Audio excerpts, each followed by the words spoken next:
Justamente o ponto de saber. Começar pelo vídeo. Eu já fiz aqui uma parte da apresentação do vídeo. Se quiser que só um pulo aqui nessa parte.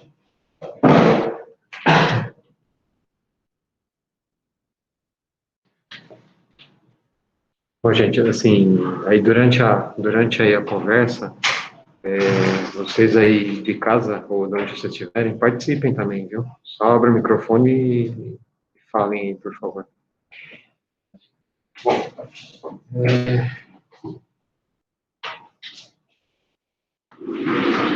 Só desculpa, vocês estão vendo aí o slide aqui do René Lenec, não?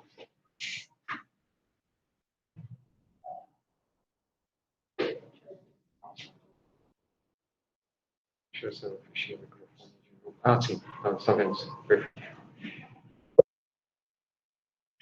Bom, então assim, a ideia hoje é da gente conversar sobre ventilação mecânica na sala, só ventilação mecânica na sala, o básico do porquê que o raciocínio chegou hoje na história da ventilação protetora, tá? Então, assim, eu vou contar um pouquinho da história, não só da SARA, como da ventilação mecânica. Então, assim, para começar a história da SARA, só mostrando aqui para vocês nesse slide que vocês estão vendo, essa é a descrição já da tradução do original francês para o inglês do livro do René Lenec. René Lenec, só para lembrar, ele foi o escritor do nosso estetoscópio. Né? Esse aqui é o capítulo 4 do livro dele, onde vocês estão vendo aqui, olha, o edema dos pulmões. Então, quando ele começa a descrever, ele fala umas coisas bem interessantes, né?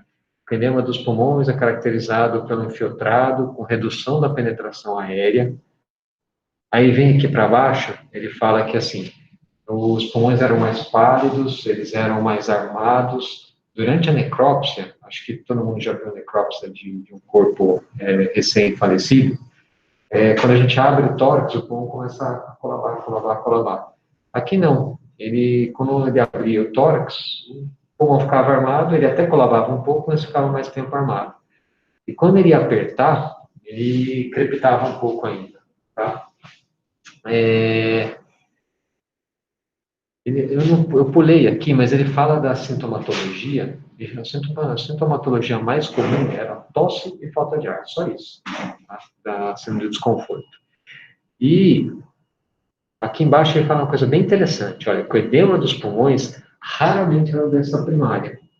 Tá? Então, isso ainda acontece hoje, né? Frequentemente, quando a gente tem qualquer intercorrência numa UTI, na enfermaria, a gente acaba acusando os pulmões.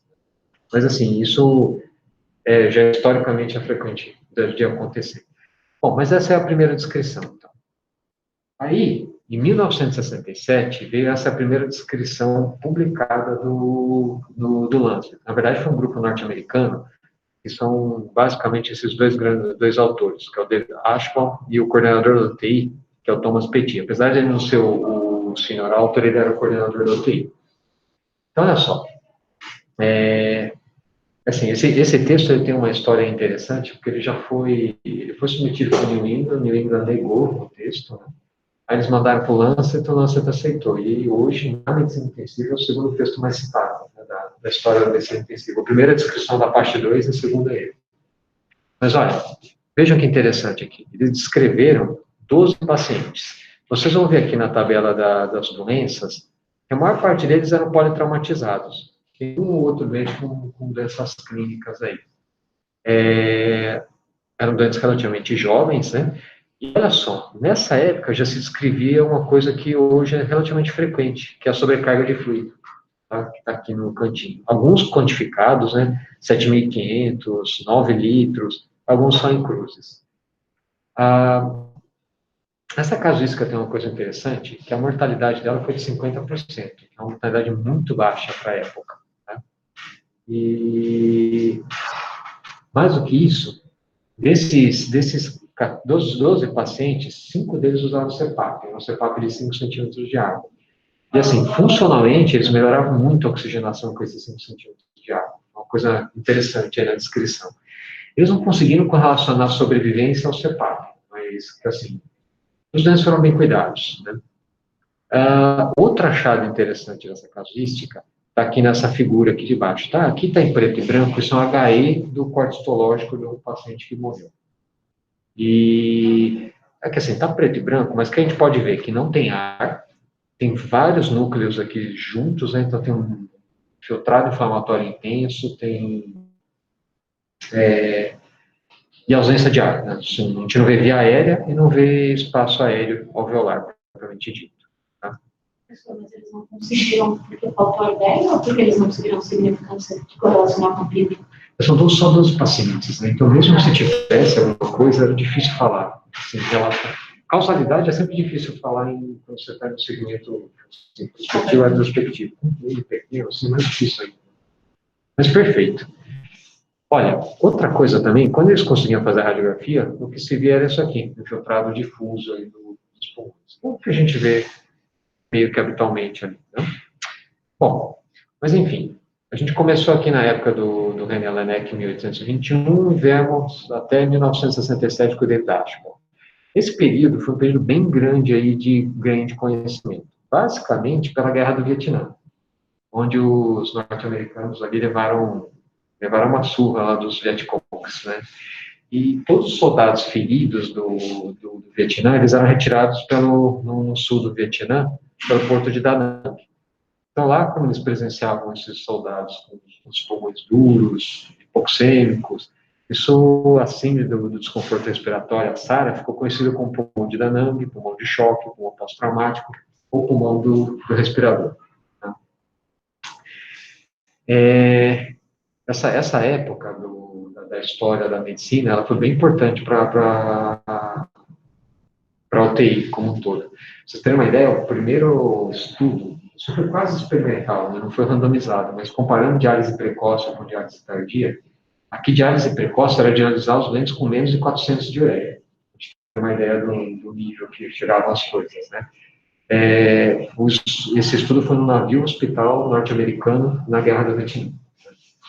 É o primeiro deles. Então, toda a meta-análise que vocês forem ver de terapia substitutiva precoce ou tardia entra esse estudo também, esqueci o nome do primeiro autor. Mas perfeito. Desde aquela época ficou cunhado esse nome, que é o ARDS, né? Acute Respiratory Distress Syndrome. Olha só, em 1971, o próprio Thomas Petit e o David Ashbaum, eles fizeram um esforço ali na tentativa de mudar o nome para fazer um paralelismo à síndrome do desconforto infantil da membrana hialina. Então, eles procuraram chamar aqui de, em vez de Acute Respiratory Distress Syndrome, chamar de Adult Respiratory Distress Syndrome. Bom, mas não pegou até hoje Acute Respiratory Distress Syndrome. Tá? Bom, em 1986, depois dessa primeira descrição do Lancet, do David Ashwell, dois grupos começaram a estudar o que era essa doença. Até então, se achava que era uma doença, uma síndrome que afetava o pulmão de uma forma difusa. Mas olha, essa publicação do João, em 1986, desse grupo norte-americano, o coordenador do grupo, esse cara chama John Butler, que é um cardiologista. O que eles fizeram? Eles tomografaram os pulmões desses doentes, com a síndrome de desconforto. Eles mostraram que aquele filtrado que parecia difuso, na verdade, é o que vocês estão vendo aqui à direita. Essa caixa torácica que vocês estão vendo é de um porco, tá? Então, por isso que é um pouco distorcida, não é igual que a gente vê aí no dia a dia. Mas olha, deixa eu fazer uma pergunta para vocês. Aqui vocês estão vendo uma área de pulmão que não é armoerada, né? E aqui uma área toda colavada, não aerada. Quanto, olha, pensa assim, em massa pulmonar, em massa do pulmão. Essa parte branca, ela equivale a quanto da massa pulmonar? Ó, só lembrem-se que aqui em cima a densidade é muito baixa e a densidade aqui embaixo é muito alta. Então, se for pensar só em peso dos septos, espaços peribroncos, etc. Sem contar o edema. Não está contando o colapso e o edema. Isso. Isso aí. É isso aí. Ó, gente, isso aqui equivale a 95% da massa do pulmão. Então, 5% da massa pulmonar está aberta aqui em cima e é ventilada. Tá? Bom, essa é a primeira descrição. Olha só, da heterogeneidade dos pulmões. 2 anos depois, veio essa publicação do professor Luciano Gattinoni, aqui já na fase respiratória dele. Assim, se vocês forem ver o título, ele fez a descrição tomográfica, só que ele é um fisiologista nato, né? Então ele trouxe aí algumas descrições fisiológicas, que são bem interessantes. Vamos ver aqui com calma. Então, do ponto de vista tomográfico, ele mostrou a mesma coisa. Os pulmões são extremamente heterogêneos. Olha esses 3 gráficos aqui da esquerda de vocês. Vejam que interessante que no eixo X, o que a gente tem aqui embaixo é a porcentagem de tecido não insuflado, tá? Quer dizer, de tecido colabado não aerado. Nesse primeiro gráfico aqui em cima, no eixo Y, a gente tem a PaO2, a pressão parcial de oxigênio. No segundo, a gente tem o QSQT. Vocês lembram o que é QSQT? QSQT é a fração de Shunt. QS é a fração do débito cardíaco que passa pelos pulmões sem ter contato com barreira de hematose. Quer dizer, é o Shunt. QT é o débito cardíaco total. Que vai passar pelo pulmão numa unidade de tempo que a gente está falando de minuto. Tá? E aqui embaixo, a gente tem uma outra variável, que é esse VD-VT. Vocês lembram o que é VD-VT? Espaço morto. Isso aqui, o V de volume, o D de espaço morto, o dead space, e o T de volume total. Então, essa é uma fração que, olha só, o que é a shunt? É o quanto de sangue que passa pelos pulmões sem entrar em contato com barreira de hematose. O que é espaço morto? É o quanto de ar que entra nos pulmões que não entra em contato com barreira de hematose. Certo? Então, a gente está vendo um por cima, outro por baixo. Desculpa, um de fora para dentro, outro do polo vascular. Uma variável do polo vascular. Então, olha só que interessante. Conforme os pacientes vão perdendo a oxigenação, o QSQT deles vai aumentando, o shunt vai aumentando. São pacientes com SARA, com síndrome de desconforto. Bom, isso faz bastante sentido, né? Quanto maior o shunt, maior a hipoxemia dos doentes. É só relembrar que a gente já tinha discutido isso aí um tempo atrás, e quais são as principais formas de hipoxemia que a gente tem descrito, né? Um é o shunt, onde o sangue passa sem ter contato nenhum com barreira de hematose. O efeito shunt, a gente pode ter um colapso parcial de alvéolo, diminui a superfície de contato do alvéolo com o vaso, mas ainda tem contato. A diferença dos dois é que o efeito shunt, se aumentar a fração, a FiO2, vai aumentar a PO2 do paciente também, tá bom? Bom, e a terceira forma é por ventilação. Existe a quarta, que seria a redução da FiO2, né? Mas a FiO2 abaixo de 21, por exemplo, os ventos que a gente comentou lá do Monte Everest. Da membrana também, né? Estudo de membrana. Isso entra como shunt ou efeito shunt. Você dificulta a passagem, você pode até, equação de Fick de transferência de gases do alvéolo para o vaso, depende basicamente do quê? Do gradiente de pressão, né? Da solubilidade do gás, da massa do gás, da superfície de contato e da espessura da membrana. Tá? Então, assim, como você tem contato ainda, se eu conto assim, cara, se a sua membrana espessar a ponto de não ter contato nenhum, virou shunt absoluto. Mas você tem uma membrana espessada que ainda passa alguma coisa de oxigênio, você tem um vaso, na verdade você tem um alvéolo que não dá conta de oxigenar todo o alvéolo, isso é efeito shunt. Mas ainda vale aquele raciocínio, se aumentar o PO2 alveolar, ele vai aumentar a transferência de oxigênio. No shunt não, no shunt, como não tem contato, você pode aumentar o que você quiser, a pressão alveolar de oxigênio, e o sangue vai passar e não vai oxigenar.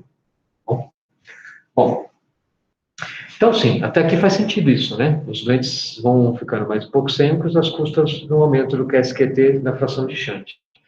Mas olha só que interessante, conforme a gente, é claro, desculpa, o shunt aumenta, conforme aumenta a porcentagem de massa pulmonar colabada, tá? Desculpa, eu estou falando de dado para cá, para poder escutar, eu também.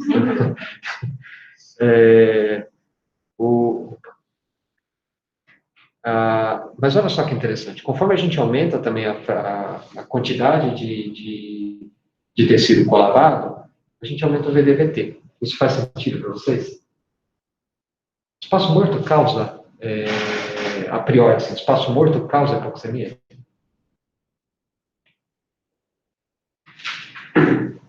A priori não. Não, porque assim, você tem ainda a área entrando em contato com o vaso. Se eu tiver só espaço morto, sem nenhum distúrbio associado, só isso não deve explicar a hipoxemia. Então, olha, Por que acontece isso? Conforme a gente aumenta aqui o tecido, a porcentagem de tecido colabado, a gente está aumentando a fração de shunt e está aumentando a fração de espaço morto.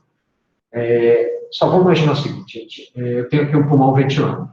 Tá? Um pulmão ventilando.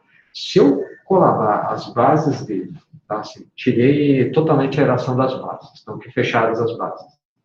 Eu estou ventilando dentro de um volume controlado, então o ar entra ainda e o ar vai ser recebido para a parte de cima, vocês concordam? Então vejam, essa parte de baixo está causando hipoxemia do shunt, certo? O ar que entrou, que era para distribuir para o pulmão inteiro e está distribuindo só no ápice, o que ele vai fazer nesse ápice? Ele vai distender. Vai? Então vocês imaginam o seguinte, eu tenho aqui uma unidade vascular e uma unidade aérea. Se eu distendo isso aqui em cima, sem colabar, ou se colaborando ainda na parte vascular, vocês concordam que eu estou aumentando uma quantidade de ar que vai ter ou nenhum ou pouco contato com o vaso? Isso é espaço morto, né? Então, assim, qual que é a importância disso? Para vocês terem uma ideia, a gente vai conversar mais sobre isso quando a gente for falar sobre síndrome da hipoxemia refratária. A hipoxemia não é um grande marcador de morte. Tá? Ela separa os grupos que vão morrer. Separa. Só que essa separação não é um negócio super acurado. Agora, se eu pego o espaço morto do doente na fase aguda, o doente com uma SARA na fase aguda, quanto maior o espaço morto dele, lembrar que a fração de espaço morto normal é em torno de 20%, 25%. Aqui a gente tem espaço morto anatômico, né? Por exemplo, a nossa traqueia, os bronquios são espaço morto. Né? Então, quanto maior a fração de espaço morto, linearmente aumenta a mortalidade do doente com SARA. Dá para entender por quê? Na fase aguda. Porque quanto maior o espaço morto, mais pulmão eu estou esticando, mais mecânico de transdução eu tenho, mais lesão mecânica eu tenho nos pulmões. Tá? Isso é associado à disfunção de múltiplos órgãos. Disfunção de múltiplos órgãos já... Quem mostrou isso a primeira vez em seres humanos foi um cara chamado Marco Ranieri, que é um italiano do estudo do JAMA, depois eu mostro aí para vocês, tá bom? Bom, então faz sentido isso, né? Hoje, alguém tinha que mostrar isso e ele mostrou. Lá no começo da história da SARA. Ele, eu digo, o professor Gattinone. Agora, esse gráfico aqui da direita de vocês, ele é bastante interessante, porque, ó, aqui está a pressão arterial pulmonar média, tá? E aqui está o edema pulmonar, o excesso de peso. Quanto maior o excesso de peso, maior a pressão da artéria pulmonar. Faz sentido isso? Por quê? Aumenta a resistência. E por que aumenta a resistência? Aumenta a resistência, talvez. Perfeito, perfeito. Assim, boa parte desses pulmões vão estar ventilando, você vai aumentar a pressão e vai aumentar o colapso. Perfeito, o que mais? E o resto da parte fica distendendo do mesmo jeito que causa espaço morto, que você diminui o sangue na pressão e você... Aumenta a resistência por causa disso. Perfeito, pelo colapso da pressão extravascular, desculpa, a pressão extravascular pela distensão e pelo edema, né, comprimindo os vasos. Isso aumenta a resistência vascular. E tem mais uma causa, que é a vasoconstrição hipóxica, viu? Lembra que a vasoconstrição hipóxica, ela é feita para a gente fazer a restribuição do nosso ajuste de ventilação e perfusão. Se eu tenho uma área que ela não está mais ventilando e tem um vaso que está passando aqui, é intuitivo que esse vaso tenha que fechar para distribuir esse sangue para as áreas que estão ventilando. Tá? Só lembrar que quando a gente faz isso, a gente paga um preço, que é a hipertensão pulmonar. A hipertensão pulmonar vai subir no intuito de recrutar a vasculatura de outras regiões para aumentar a perfusão, certo? Às vezes, esse aumento da pressão pulmonar se torna patológico, quando ele começa a judiar do ventrículo direito. A gente teve a oportunidade de ver alguns pacientes aqui fazendo isso, né? Tá bom. Então faz sentido. Aumentou o peso pulmonar, aumentou a pressão pulmonar. Desculpa, ainda falando da vasoconstrição hipóxica, acho que tem um conceito importante. Só lembrar que, assim, tanto a hipóxia do sangue que vem para a artéria pulmonar, quanto a hipóxia do gás alveolar, os dois podem provocar vasoconstrição hipóxica. Certo? Qual que é o principal? A distribuição, ela não é uma distribuição linear das duas coisas. Em um gato, pelo menos, isso equivale a um expoente de 0,6 para PO2 alveolar e 0,4 para PO2 da artéria pulmonar. Tá? Quer dizer, eles não são totalmente lineares, os dois são determinantes da vasoconstrição hipóxica. Tá bom? Eu estou falando isso, que esse raciocínio é importante em alguns momentos. Por exemplo, às vezes tem um dente com uma SARA grave. tá lá com hipertensão pulmonar, bebê dilatado, vamos colocar o dente com suporte extracorpóreo para oxigenar. Quando você coloca o dente com suporte venoso, você pensa assim, poxa, vou colocar um monte de sangue oxigenado na artéria pulmonar desse doente e deve fazer vasodilatação de tudo. Vai acontecer, vai acontecer. Mas a monta não é tão importante como quando a gente aera melhor o pulmão e oxigena melhor a luz alveolar. Tá? Isso é um conceito importante, que às vezes a gente põe no ECMO no doente e a pressão pulmonar fica ali alta e ele não cai. Isso é raro acontecer. Em geral, ela cai um pouco. Para o território pulmonar, que é um território de baixa pressão, qualquer vasodilatação aumenta bastante o débito cardíaco. Tá? Bom, enfim. Vamos lá. E, ó, em 1994 veio a primeira reunião a primeira conferência de consenso americano-europeu para definir o que era a SARA. Vejam só, são 4 dimensões que estão aqui em cima: tempo, tempo, oxigenação, infiltrado radiológico e disfunção não cardíaca.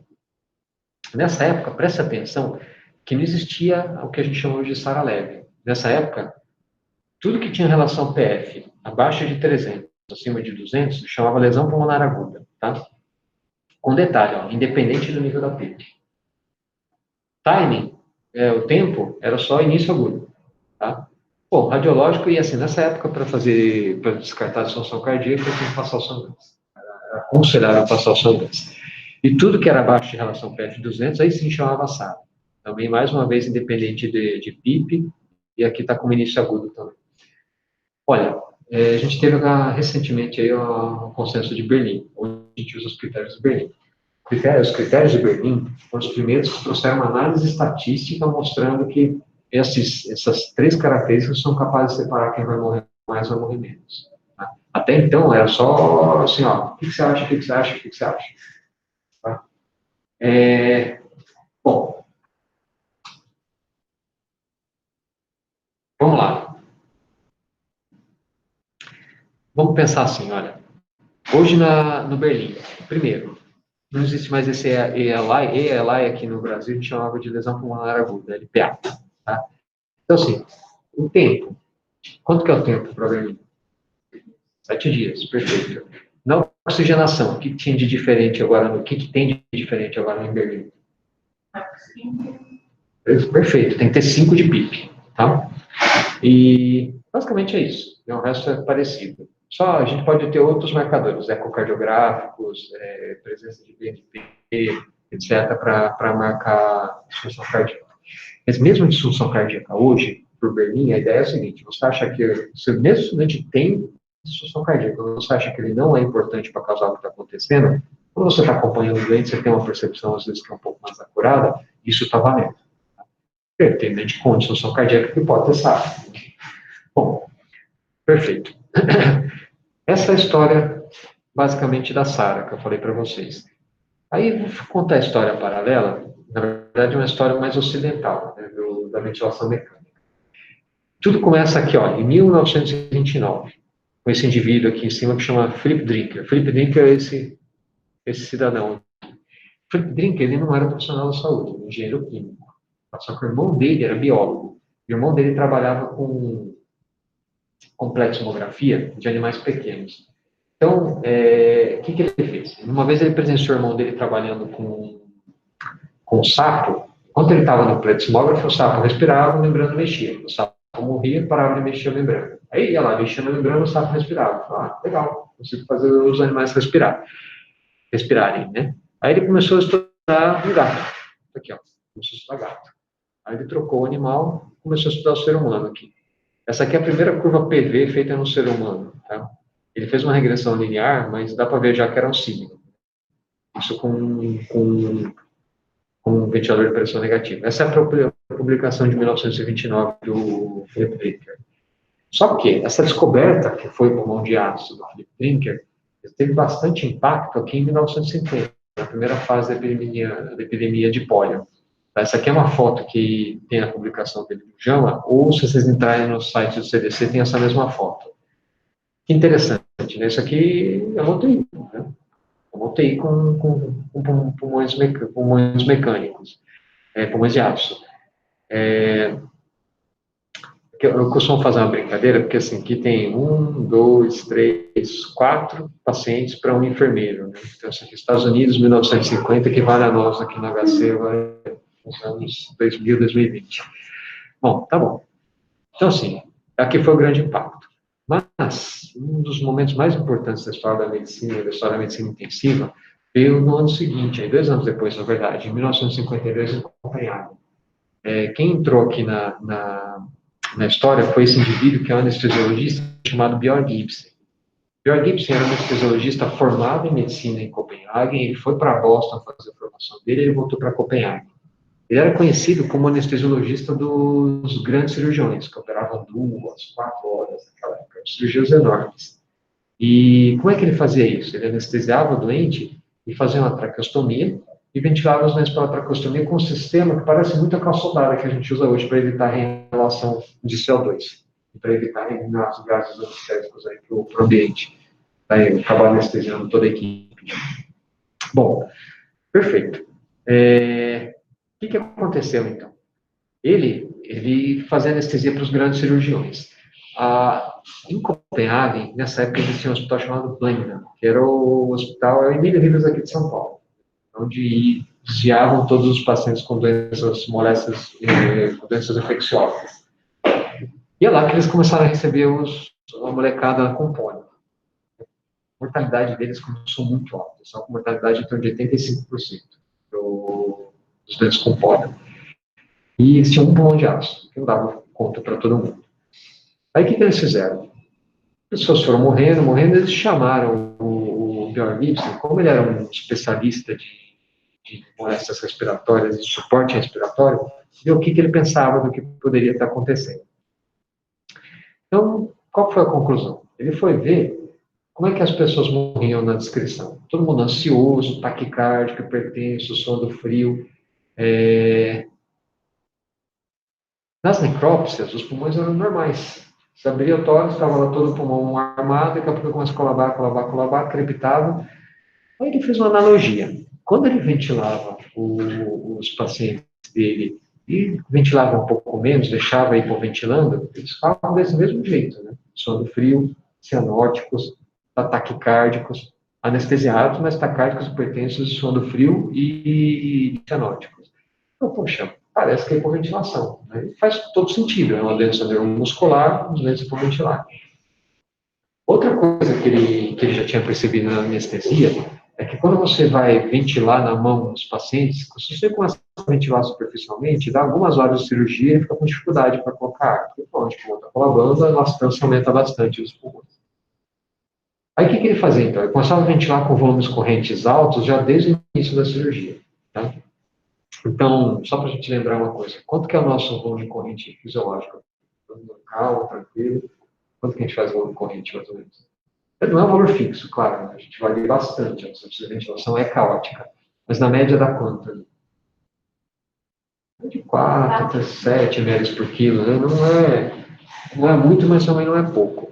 Só que ele começou a ventilar a moçada ali com 10, 15 ml por quilo de volume, certo? Bom, só voltando para a história do Blank, essa foto, essa história que eu estou contando para vocês, isso aqui é do obituário do Lancet dele. Vale a pena ler, isso tem no pendrive lá que vocês pegaram com o Taniguchi. Vale a pena ler, porque ele conta essa história de que a primeira paciente que eles foram ofertar o suporte, chegou lá, ela estava agitada, tal, daí ele fez a traqueostomia, colocou a cana, colocou o aparelho para ventilar na mão, ela estava toda agitada, ele sedou. No que ele sedou, o pessoal começou a falar, isso é um assassinato, começou a sair todo mundo da sala. Me conta essa história. Né? Mas, no final das contas, ela sobreviveu, deu tudo certo. O fato é que a mortalidade desabou de 80% para 4% da marcada com pólio. Só que precisava de gente para ficar abusando ali, ventilando na mão, no saco.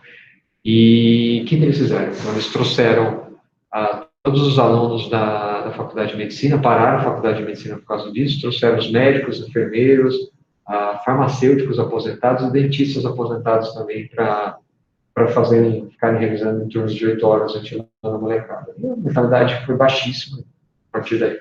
Tá?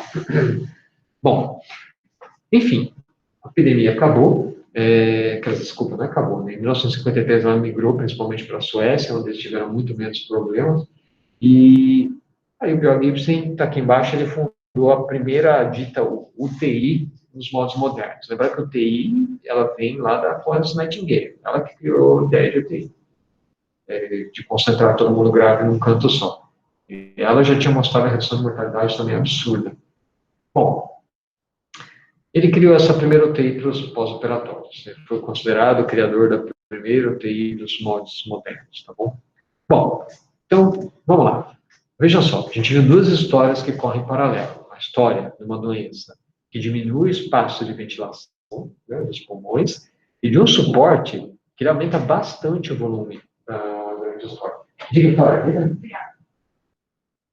Bom, esse pulmãozinho pequeno, ele foi apelidado, assim, pequeno, funcionalmente ventilável no ambiente com síndrome de desconforto, foi apelidado pelo professor Gattinoni carinhosamente de Baby Lung. Tá? Essa junção de muito volume e pouco volume, muito volume de suporte e pouco volume ventilável nos pulmões, tinha tudo para não dar certo. Né? Pra vocês terem uma ideia, isso aqui já tinha sido modelado muito tempo atrás por um fisiologista de Boston, de Harvard, o nome dele é Girmed. Só que quem trouxe à tona que funcionalmente muito ar e pouco pulmão podia dar errado analisar os pulmões foram esses dois pesquisadores aqui, Dr. Webb e Dr. Tierney. O que eles fizeram? Olha só. Pegaram camundongos, eles deveriam ventilar 1 hora. Esse primeiro grupo aqui ventilou com delta de 14 e 1 hora ficaram assim. Então, calibrem o olho de vocês, esse aqui como normal. Esse segundo grupo, eles colocaram 35 de delta, mas saindo de 10 de PIP. Aí os pulmões acabam um pouquinho mais inchados, com algumas estrias hemorrágicas. E esse terceiro grupo, eles saíram de ZIP, quer dizer, 0 de PIP, para 45 de pressão respiratória. Nenhum desses animais conseguiu sobreviver a essa hora. Todos morreram, na média, em 20 minutos, com os pulmões desse jeito aqui, duros, tá? Inventiláveis. Então, assim, isso no pulmão normal, a gente consegue pegar um pulmão normal e, só lesando mecanicamente, transmitindo energia para o intestino pulmonar, a gente consegue destruir os pulmões e matar o animal. Interessante, né? Interessante. Durante as síndromes inflamatórias, isso acontece também na fase aguda. Uma vez que o pulmão começa a organizar, aí isso fica um pouco mais difícil de acontecer, mas acontece ainda. Olha, aqui está escrito mortalidade, em cima, mas é sobrevida. Isso aqui é a sobrevida das grandes cortes que a gente tem na literatura de pacientes com síndrome do desconforto respiratório. Então, vejam que a sobrevida aqui era em torno de 40%, 45%, até que em 1991 começou a apontar para cima, e em 2000 explodiu para 74% de sobrevida. Né? Você lembra o que aconteceu em 2000?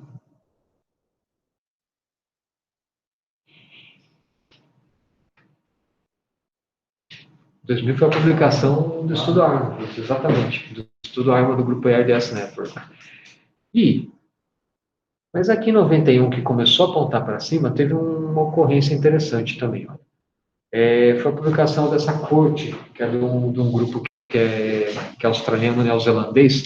O primeiro autor chama Keith Hickling. Keith Hickling é um australiano, agora é radicado ele é um neozelandês que agora é radicado na Austrália. O que ele fez? Ele publicou os primeiros 50 pacientes que ele ventilava da seguinte forma: eram pacientes com síndrome de desconforto, com relação PF, vocês forem aqui, então de 98. Então, realmente hipoxêmicos, né? Da seguinte forma, ele fazia um volume com, ele deixava em SMV, deixava os dentes respirando com rápido e superficial, ele não se importava muito com isso, e quando o ventilador entrava, ele entrava com 5,5 ml por quilo.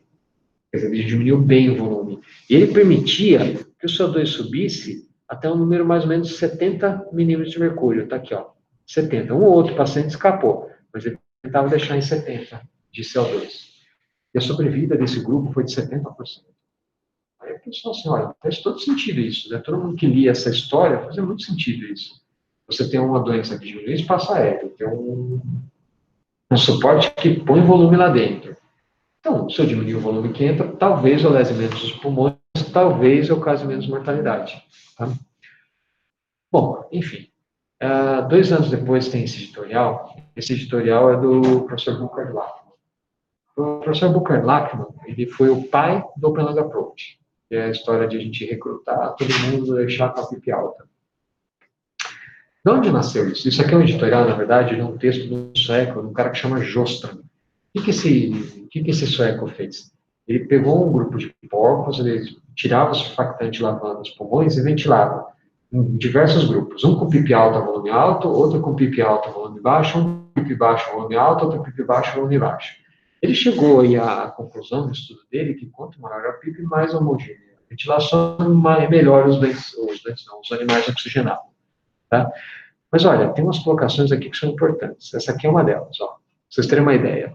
Quando eu falei para vocês do modelagem matemática do pessoal de Boston, daquele GeoMed, olha só, 30 de delta P na via aérea pode gerar, no interstício, um gradiente de pressão de até 140 centímetros de água. Então, 140 centímetros de água é pressão pra caramba. Isso para machucar os pulmões é bastante. E outra coisa que ele coloca de interessante é isso aqui, ó, que a pipa intrínseca pode ser mais importante que a extrínseca, que a pipa externa. Por que disso?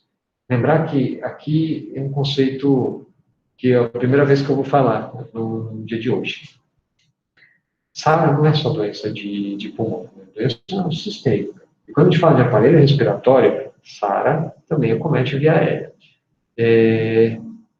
Só, nesse sentido, se a gente tem uma região do pulmão que é bastante lesada e uma via aérea que leva para essa região do pulmão, essa via aérea deve ser mais lesada. Se ela é mais lesada, tem edema, é mais fácil dela represar ar. Então, às vezes, no dente ventilando com a frequência mais alta, a gente vê que ele não zera a curva de fluxo respiratório, está fazendo aprisionamento aéreo.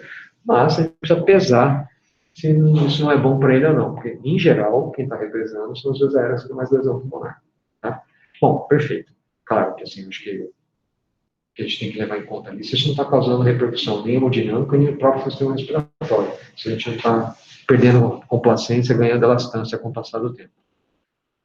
Olha só, isso aqui acho que todo mundo boa parte de vocês já viu essa imagem. Vocês estão vendo aqui uma tomografia no dente que tinha um linfoma difuso de grandes células B, com a pneumonia pneumocócica, e aqui a curva PV. Aqui embaixo no eixo X vocês estão vendo a pressão, no eixo Y o volume. Então, olha só. Imaginem onde está passando a seta aqui, uma linha imaginária, que corte daqui para cima e daqui para baixo. Vou deixar aqui na linha imaginária, tá? Isso aqui é um sondante, tá bom? Então, assim, imagine a linha imaginária aqui. Eu vou passar para o próximo corte. Então, tá aqui, ó. Aqui está a linha imaginária, esse é o próximo corte. Aqui está a linha imaginária. O que aconteceu daqui para cá? Chama atenção para vocês. Ó, só olhem para a metade inferior, desculpa, esqueçam a parte anterior. Mas o que é assim? Olha essa parte branca aqui de baixo, olha o que acontece. Mas o que abriu? Apareceu via aérea, perfeito. Então, assim, via aérea também colava uma doença. Uma coisa importante para a gente ter na cabeça. Né? Olha só que interessante, o que acontece na curva PV? Presta atenção, conforme a pressão vai subindo, subindo, subindo, tem um momento aqui e o volume sobe muito, com muito pouca variação da pressão. Isso aqui é chamado ponto de flexão inferior, ou perflexo inferior. Provavelmente o que isso aqui representa, hoje, quando a gente sincroniza os dois, dá para perceber que o que acontece aqui, basicamente, é isso, abre a via aérea. Quando a via aérea, as vias aéreas abrem, ganha muito volume sem variar muito a pressão. Tá? Bom, perfeito. Agora, vamos lá. Isso aqui é o envelope máximo. O envelope máximo, em geral, ele fica em cima. Todo mundo considera isso, teoricamente, para evitar lesar o pulmão dos doentes, mas não mais do que 2 litros de volume ou menos do que 50 centímetros de água de pressão na via aérea. Tá? Mas o que eu queria mostrar para vocês é o seguinte, vamos voltar aqui. Ó. Opa, peraí. Vou voltar aqui.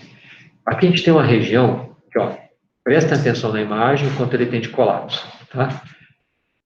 Aqui dá mais ou menos, sei lá, em torno de 30 centímetros de água, é isso, mais ou menos, de pressão.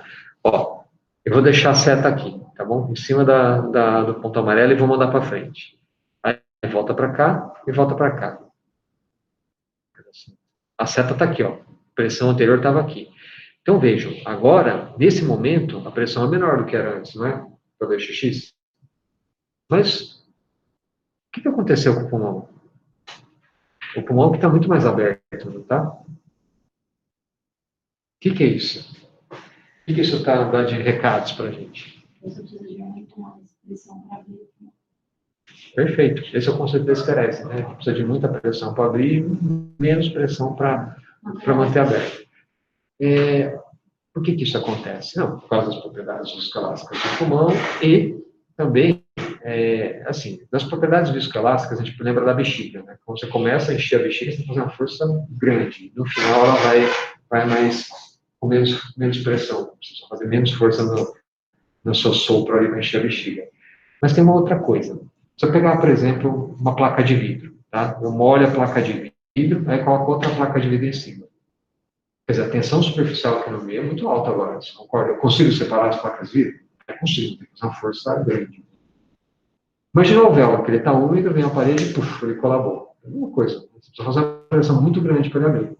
É uma coisa que a gente puxar a placa de vidro da outra. Aí, deixando aberto, ele vai ficar aberto. Bom, deixa eu mostrar o próximo para vocês. Aqui ele volta a fechar. Ó, isso daqui que eu estou mostrando para vocês, esse cara chama Gary Newman, da Universidade de Syracuse, em Nova York.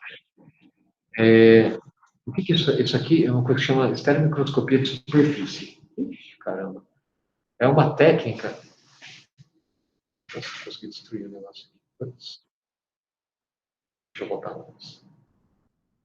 Olha, é uma técnica, na verdade, que ele abre o tórax do paciente, tira uma lâmina, uma lente de imersão e gruda na superfície do pulmão. Aí o que a gente está vendo, tudo que a gente está vendo aqui, são sacos alveolares, não são alvéolos propriamente ditos. Nesse branquinho aqui, são os vasos sanguíneos, que de vez em quando ele está correndo, deixa eu voltar. De vez em quando vocês vão ver um negócio preto passando por ele, que são os leucócitos. Tá? Estudante de leucocitose, você vai ver um negócio preto passando. E como são animais normais, não chamam de leucocitose, de vez em quando uma sombrinha preta está passando. Mas o que chama a atenção? É uma ventilação nos sacos alveolares que ela é bem homogênea. Né? Olha, o próximo filme que eu vou mostrar para vocês, o que o Gary Newman fez? Ele pegou esse pulmão, lavou com sabão que chama Twin, tá, 3%, tirou todo o surfactante, quer dizer, aumentou a tensão superficial horrores, e ele vai começar já com os pulmões colabados, tá, com os alvéolos colabados. Só que ele já vai começar ventilando com, acho que 35 de pico e 10 de delta, com 45 de platô, 10 de frequência, 3 de TI e 3 de TR. Relação 1 para 1, com 10 de frequência e 35 de PIP. Presta atenção, está tudo fechado. Está tudo fechado, só que ele já está ventilando. A gente vai ver 1 minuto de filme. Começou a ver aqui no saco alveolar, né? Já está ventilando, tá, gente? Ele continua ventilando, aí começa a pipocar, né? Os sacos alveolares. E assim, todo o tempo que eu estou mostrando de ventilação para vocês, ainda vão abrir algum ou outro saco alveolar aí no meio. Aí abriu mais um.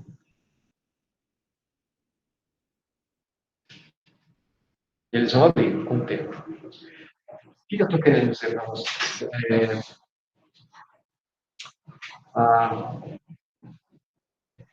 O recrutamento de alvéolos depende de tempo. Eu posso fazer isso de duas formas. Eu posso colocar uma pressão enorme em um tempo curto, isso chama manobra de recrutamento. Né? Ou eu posso colocar uma pressão um pouco acima da pressão de abertura da via aérea e deixar mais tempo. Depois da gente discute isso, tem um fenômeno que chama pop-open na fisiologia. Se eu atingir a pressão crítica de abertura da via aérea, esse alvéolo vai abrir. Pode demorar 1 dia, 2 dias, 3 dias, mas ele vai abrir. Tá? Se a via aérea for homogênea. Claro, se ela for cística, esquece disso. Mas assim, só para uma pergunta clínica. Vocês já usaram Pip Table alguma vez? Pip Table recruta pulmão? Não, porque você só vai. Não. Recruta sim. O estudante vai melhorar a oxigenação, ele recruta. Só que assim, ele recruta com o tempo. É diferente de a gente chegar lá, sedar, paralisar, colocar uma PIP alta, deixar uma delta, subir a pressão até 50, 60 de pressão de platô. Isso é uma manobra de recrutamento. Qual que é a intenção da manobra de recrutamento? Homogeneizar e ganhar eficácia de oxigenação mais rápido. Mas se você deixar a PIP baixa, não baixa, desculpa, não colocar em níveis extremamente altos, mas colocar a PIP um pouco mais alta, se ele tem alguma unidade que é recrutável, ele deve abrir, claro, até os alvéolos têm a pressão de abertura até aquela pressão. Não recruta assim, só que é no tempo. Tanto que no grupo RDS Network, a eficácia de oxigenação é muito baixa, só que ela vai ganhando com o tempo. E no final de alguns dias está todo mundo igual. Tá? Então recruta, mas recrutar, eu posso recrutar com tempo curto, alta pressão, ou tempo grande, baixa pressão. Só depende do doente. Tá? Mas como você encontra a pressão, que vai ser a pressão de abertura para aquele doente, se você vai fazer muito tempo Aí não tem como fazer isso. Então, por isso que isso é PIP. Então, se você está precisando de muito FO2, você vai subindo com a PIP até a FO2 baixar. Quando a FO2 começar a baixar, quer dizer que você está recrutando. Né? Aí você vai baixando os dois juntos. Então, assim, a PIP table ela é muito dinâmica. A gente tem que ir correndo atrás do doente, toda vez que está vendo. Tá? Bom, enfim, é uma coisa prática, bem prática para o dia a dia. Tá? Bom, agora depois desse recrutamento que vocês viram, eu vou mostrar o próximo filme, que eles simplesmente baixaram a PIP para 5. Olha o que acontece. Tem várias áreas aqui que ainda não que fecharam os sacos alveolares. É uma ventilação bem heterogênea. Aqui tem um que abre e fecha durante o ciclo respiratório, uma unidade que abre e fecha durante o ciclo respiratório. Você vê que é uma unidade que ela abre e retraía o outro para interdependência alveolar. Vou mostrar um outro filme agora que eles fizeram a mesma coisa. Recrutaram, o Gary não fez a mesma coisa. Recrutou, mas em vez de baixar para 5 de PIP, ele baixou para 10. Olha que interessante. Em relação àquele filme antigo, fica muito mais homogêneo. Assim, um pouco de PIP parece que homogeneiza a ventilação. Tá bom? Bom, vamos seguir então. Falando então um pouco dos estudos clínicos que aplicaram esses conceitos que eu falei para vocês. Então, o que eu falei para vocês até agora? Olha, até então a gente tem uma doença que ela envolve pouca área ventilatória e um suporte com muito volume. E, aparentemente, a gente junta muito volume e esse pouco espaço ventilatório, e isso parece lesar os pulmões. Tá? E, aparentemente, até agora, se a gente reduzir o volume corrente na ventilação mecânica, aparentemente pode ser associado a melhor sobrevida. Né? Então, ó, esse é um estudo a tese de doutorado do Marcelo Amato, que ele publicou em 98 no New England. Foi, acho que o terceiro estudo brasileiro publicado no New England. E ele não foi o primeiro estudo de ventilação protetora, ele foi o quarto. O terceiro foi publicado junto com o dele no mesmo fascículo, que é do canadense que se chama Thomas Stewart. Você já deve ter discutido bastante quando vocês passaram na opinião. Vocês lembram quais eram os 4 componentes do ventilação protetora? Do Marcelo? Ele tinha driving pressure melhor que 20 naquela época, só que ele não tinha toda essa importância que a gente dá hoje, não. Tá? É isso aí, é isso aí. Só que assim, o que ele fazia? Primeiro, recrutava todo mundo. 40 de PIP por 40 segundos. Tá? Segunda coisa, titulava a PIP. Como que ele titulava a PIP? Ele fazia uma curva PV só alça inspiratória, só inspiratória. Lembra que eu mostrei para vocês aquele perflexo inferior? E acharam aquele perflexo inferior e chamava 2 pontos, 2 centímetros de água ali, chamava isso de PIP. PIP ideal do doente. Tá? Se fosse uma reta, não tivesse perflexo inferior, tinha todo mundo com 16 de PIP. Tá? 16 de PIP naquela época era muito alto. Tá? E hoje também é muito alto. O terceiro componente é isso. 6 ml por quilômetro corrente, respeitando 20 de driving pressure e 30 de platô. Tá? E o quarto componente era todo mundo retendo sua vez. Fazer percapnia progressiva. Então, 4 pontos. E o achado no Marcelo foi esse aqui, ó. O grupo convencional teve uma mortalidade aqui em torno de 70% e o outro grupo em torno aqui de 40% de mortalidade e 60% de sobrevida. Veja que é um estudo relativamente pequeno, né? São 53 pacientes. Olha, depois desse resultado do Marcelo, veio esse grupo, que é, assim, predominantemente espanhol, chama AIDS, o grupo. E mostrou um chato bem parecido, só mortalidade que eles não tinham achado. Os dois ficaram ventilando menos tempo. Olha, isso aqui não, acho que não vem muito ao caso de hoje, mas é só para mostrar. Isso aqui é um estudo em porcos, que é interessante, e ele mostra uma coisa, olha, complacência como um preditor da área que começa a ter colapso quando a gente vai decrementando a PIP. Você recruta, vai decrementando a PIP, mostrando a complacência como um preditor da área tomográfica de colapso, quer dizer, da melhor PIP. Mas olha só que interessante, a complacência que a gente está falando aqui é complacência dinâmica, não é estática. Isso é só para falar um pouco mais de qual que é a diferença da complacência estática e dinâmica. Não em matemática, mas o que é a complacência dinâmica em input que a estática tira para a gente? Na resistência de aérea, que tira o componente resistivo, a estática a gente está medindo a pressão de platô, quer dizer, o equilíbrio com unidade respiratória. A dinâmica, a gente coloca a pressão de pico para fazer a conta. Embute a resistência das vias aéreas. Né? Então, só para mostrar que via aérea faz parte da doença de novo. Falando em via aérea, essa é uma casuística que aqui do Hospital das Clínicas, e, na verdade, foi a tese de doutorado de dois fisioterapeutas, que uma é a Maina e a outra é o Rui. Era fisioterapeuta da tarde, há pouco tempo atrás.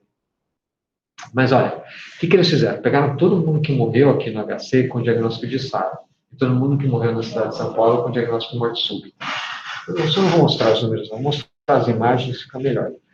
Aqui à esquerda de vocês, vejam, qual que era a pergunta? Como que é a via aérea dos doentes com SARA, comparado com o grupo controle? O grupo controle foi quem teve morte súbita. Então, à esquerda de vocês são os pacientes com SARA. Então, vejam, a via aérea, primeiro, era difícil de achar. Quando achava, estava desse jeito aqui, ó. Você vê que o epitélio respiratório é denudado, ele não circunda toda a via aérea, tá? Com material amorfo dentro, parede espessada e um dano alveolar difuso hemorrágico, inclusive, ao redor. Né? Já aqui no lado direito de vocês estão vendo aqui o pulmão de quem morreu de morte súbita. A via aérea é fina, tem o epitélio respiratório em todo o seu ao redor, não tem nenhum material amorfo dentro, um pouco congesto, que provavelmente é morte súbita foi de origem cardíaca. Bom, tá bom.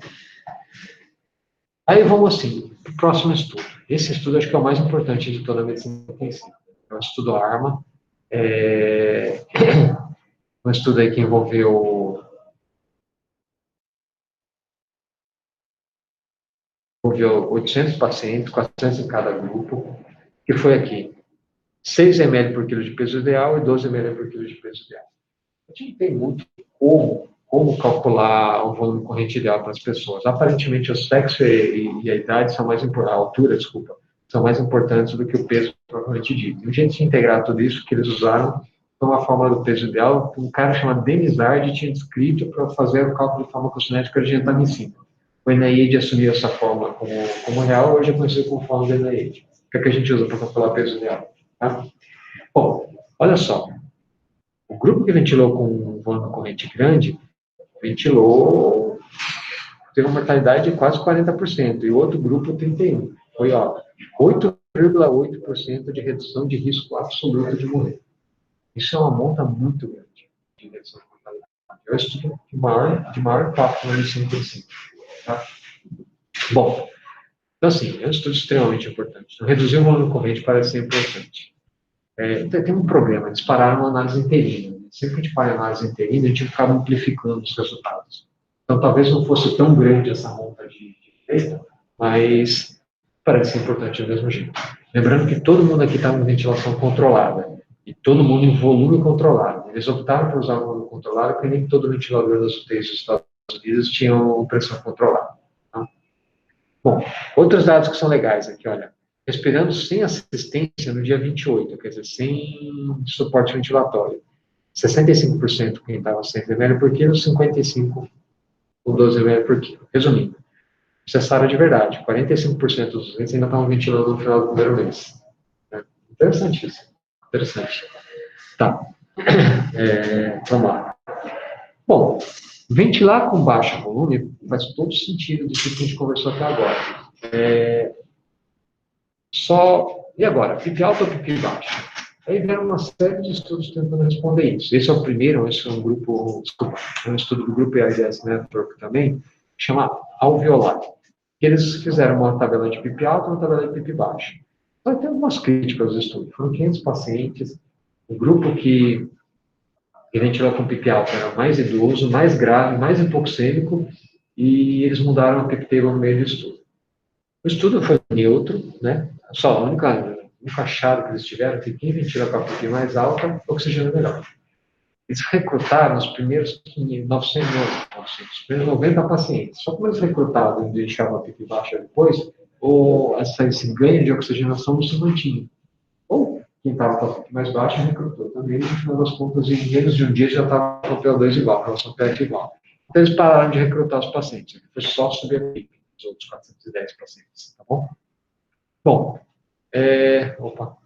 resultado final, mortalidade igual, tempo de internação igual, tempo de ventilação mecânica igual.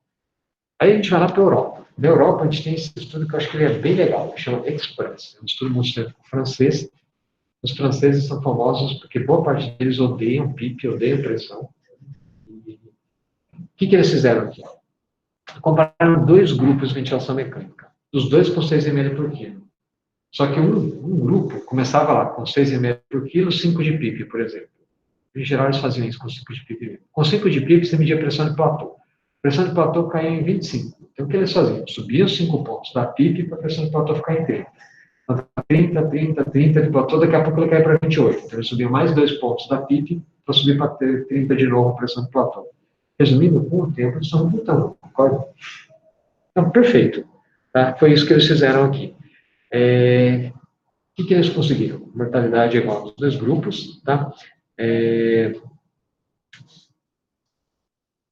Desculpa, o grupo controle, a PIP máxima permitida era 9. É um estudo bem francês mesmo.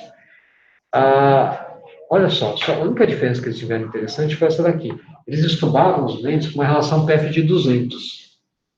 Como vocês estudam os lentes?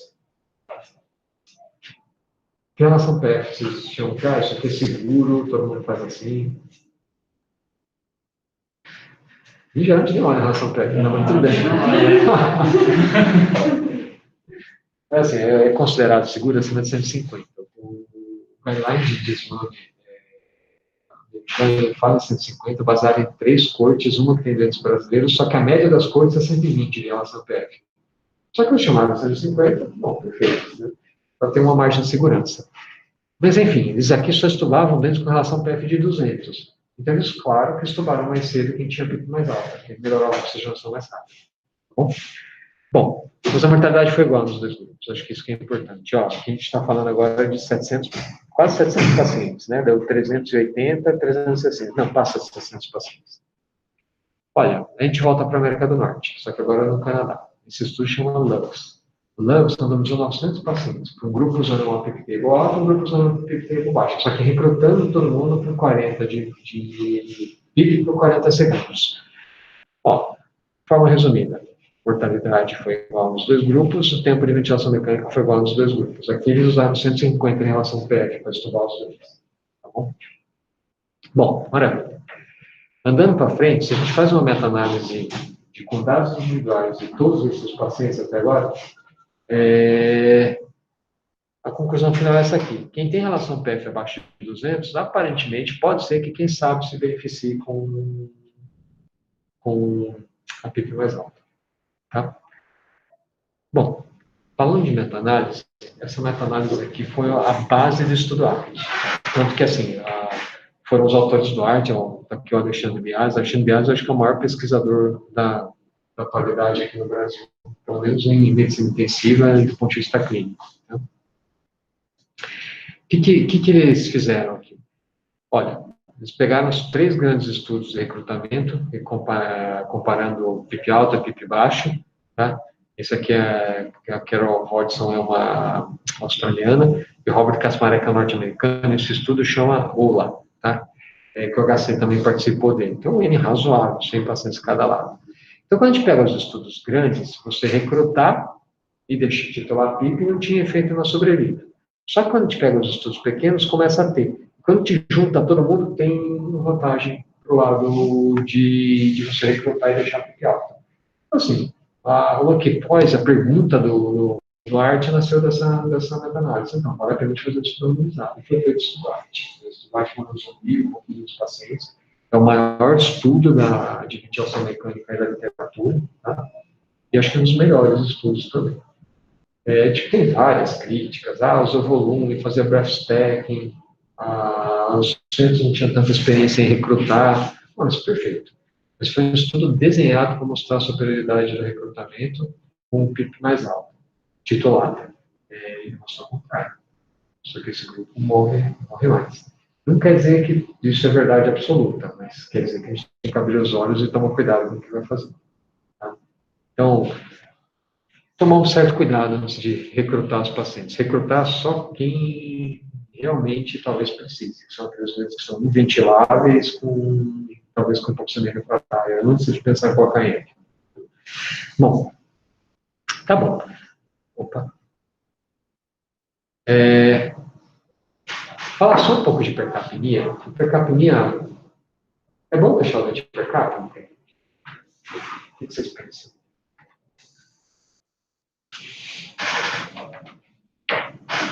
É que a gente aceita a hipercapnia com uma certa facilidade, gente, mas assim, em modelo experimental, assim, quais são os efeitos da hipercapnia? Não estou falando da hemodinâmica, na descarga adrenérgica, de ficar mais taquicárdico, hipertenso, com débito cardíaco alto, caiu o lactato, nada disso. Qual é o efeito anti-inflamatório? O efeito do CO2 é anti-inflamatório e imunomodulador, né? Faz uma imunossupressão dos doentes, tanto dos seres viventes, vamos dizer assim. Se você pegar um camundongo, tá? Você vai lá e isquemia o intestino e libera de novo. Eles infiltram o pulmão. Se você isquemiar o intestino, liberar de novo, só que com ele retendo o CO2, o pulmão é poupado. Interessante. Se você pegar colocar um volume corrente enorme nos pulmõezinhos dos camundongos, você deixa retendo o CO2, ele se protege, não destrói tanto quanto você fazer volume corrente alto com CO2 normal. Tá? Então, aparentemente, a acidose é protetora. Qual a acidose? O que acontece é a mesma coisa com a hipercloремia. Tá bom? Mas aqui estamos falando de CO2. Só que se eu vou lá e instilo bactéria nesse pulmão do animal, tá? Se eu deixo retendo CO2, a gente destrói o pulmão dele, a bactéria destrói o pulmão dele. Isso nasceu no estudo com drosófilas, depois eu mostro para vocês, né? Que é da Nature, da Science, perdão, é bem interessante. Ele pega um viveiro, põe as drosófilas, e no assoalho do viveiro você semeia pseudomonas, enterococo, o que vocês quiserem lá. Quando você sobe do ambiente de 2 a 4% de CO2 para até 10%, elas sobrevivem, mas começam a ser infectadas, as drosófilas pelas bactérias. Interessante, né? Quer dizer, tem efeito imunossupressor, efeito anti-inflamatório e imunossupressor. Então, é uma coisa para a gente tomar um certo cuidado. Isso que eu estou mostrando para vocês, essa casuística, é o ARMA de novo, os 800 pacientes do ARMA. Então, está aqui, quem ventilou? 6 ml por quilo e 12 ml por quilo. Esse extrato, ou seja, de cima para baixo, quanto mais baixo a gente está, menor é o pH, quer dizer, mais acidemia eles tinham, às custas de acidose respiratória. O que eles mostraram de interessante? Olha, gente, isso aqui é só análise exploratória, para a gente captar as ideias, não é para sair pensando, fazendo isso com verdade, de jeito nenhum. Né? Mas olha, quem ventila com volume corrente mais alto, quanto mais hipercápico, quer dizer, quanto mais para baixo ele está, mais sobrevive. Que o odds ratio é no sentido protetor, tá? Se eu estou ventilando os dentes com 6 ml por quilo, deixar hipercápico não faz tanta diferença.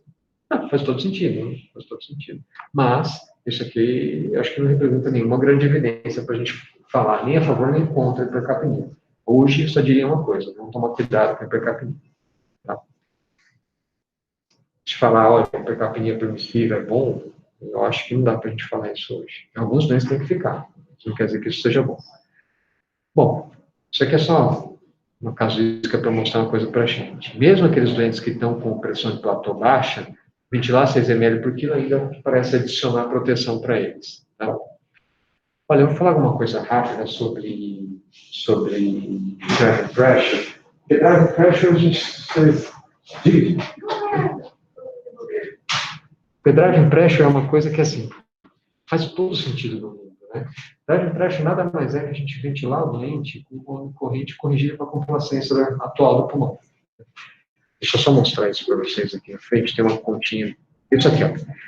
E se a gente for imaginar que a complacência estática nada mais é que o volume corrente dividido pela driving pressure, a driving pressure nada mais é que o volume corrente corrigido pela complacência. Eu tenho um doente que ele tem 1,80 m, devia ter um volume corrente, sei lá, de quase 600 ml. E só que eu coloco 200 ml de volume corrente nele, e tem uma driving pressure de 30, quer dizer que esse doente, por maior que ele seja, por maior que sejam os pulmões dele, para aquela situação daquele momento, 200 ml é um volume excessivo. Bom, tá bom. Faz todo sentido, eles todo sentido. Agora vamos voltar um pouco aqui atrás. Essa análise é a análise do Marcelo, também, que ele publicou lá no New England. Na verdade, não é a mesma, não. Aqui falta ainda o Express e o Loves. Tá? Mas aqui ele parou com 1.751 pacientes. Olha que interessante.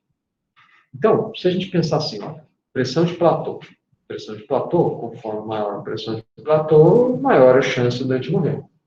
Faz todo sentido. Perfeito. PIP. Quanto maior a PIP, menor a chance do doente morrer. Interessante, né? Mas, se eu subo a PIP, não vai subir a pressão de platô? Se eu subo a PIP na curva PV, não deve subir a pressão de platô também? Então, quem são esses pacientes que provavelmente eu subo a PIP e a pressão de platô cai, que encaixam nessas duas últimas variáveis e informações que eu passei para vocês?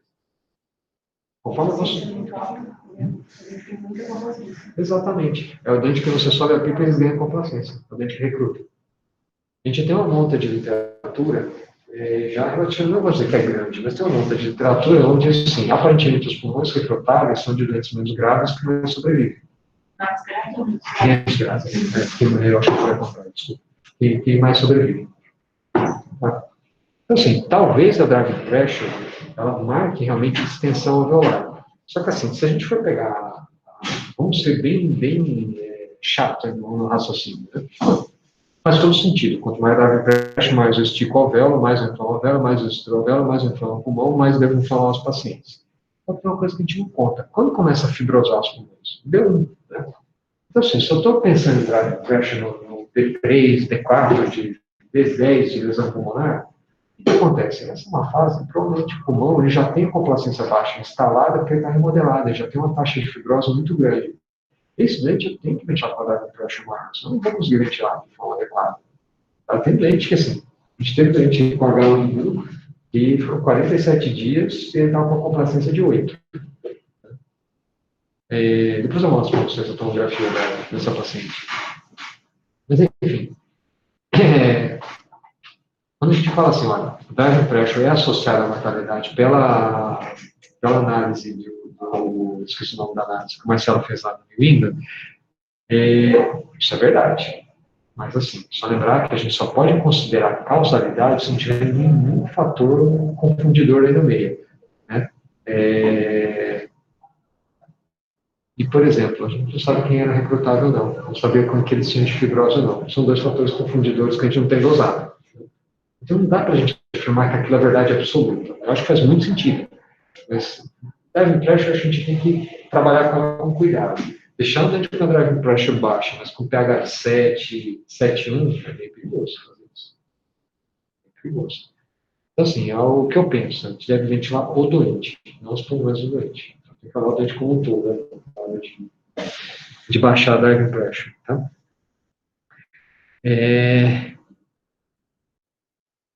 Chama análise de mediação. Tá? Análise do New England. Tá. E aí, a gente vai ver, realmente abre a curva de sobrevida. Mas isso é causal? Não. Pode ser só um marcador de gravidade. Quer dizer, quem tem a driving pressure menor são os menos graves. Bom, perfeito. Isso aqui a gente já falou. Basicamente, o que eu queria falar para vocês era isso. Só de uma forma resumida, na história da ventilação mecânica, então, a gente tem uma doença que perdeu o volume e um suporte que ganhou o volume. O encontro desses dois gerou aí a lesão dos pulmões associada à ventilação mecânica, né? Isso provavelmente acrescentou muitas mortes aí no começo da ventilação. Mas vejam, essa ventilação com muito volume, a gente trouxe herdado da anestesia. Quer dizer, a gente fazia um negócio que era supranormal, o que a gente fez agora? Trouxe para o normal de novo. Concorda? Então, essa ventilação protetora não é uma ventilação protetora, é uma ventilação protetora nos modos pregressos, em frente aos modos pregressos. Mas, assim, ventilação protetora, a gente relata fisiologicamente os comuns. É isso. Os doentes que têm ventilação controlada, ventilação assistida, assim, é outro capítulo, que isso sai bem ozonéricas, né? Ninguém sabe o que é certo e o que é errado. Bom, então, assim, só concluindo. Essa foi uma pergunta que eu não fiz para vocês, né?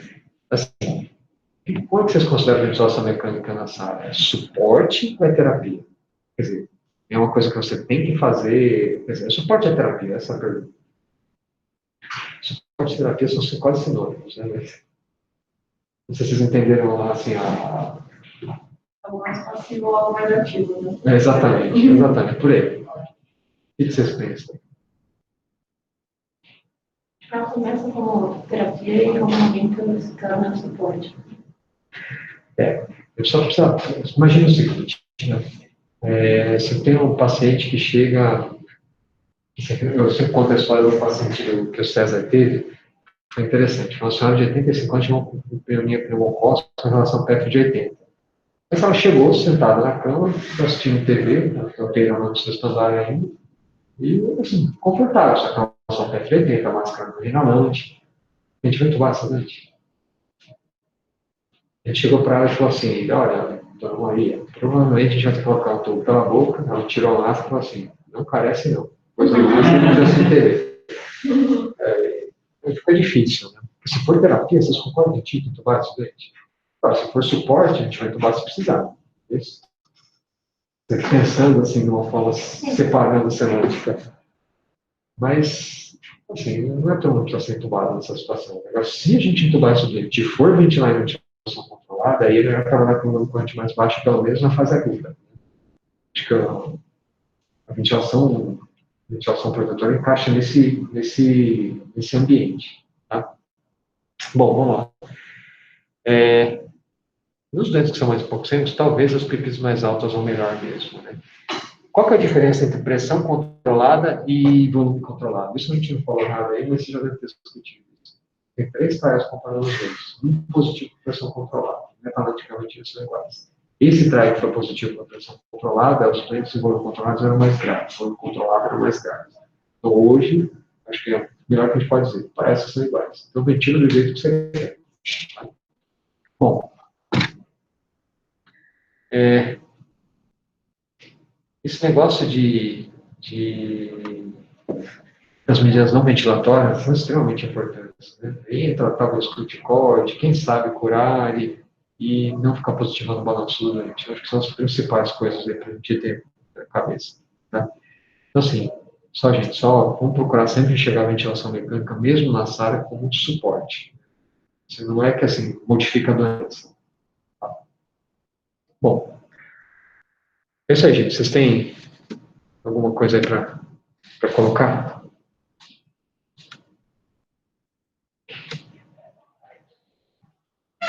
O chat tem 5 segundos. Ah, desculpa. Ah, Francisco, posso...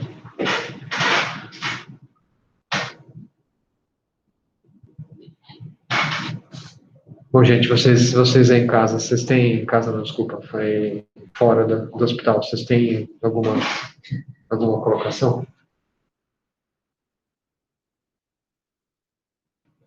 Bom, no dia a dia a gente se encontra aí também, qualquer coisa a gente conversa mais sobre. Ó, posso garantir para vocês que muitas das dúvidas que nós todos temos não tem resposta ainda, tá bom? Bom, gente, então, desculpa eu atrasei um pouco. Tchau para vocês aí, a gente se vê nos próximos dias. Tchau.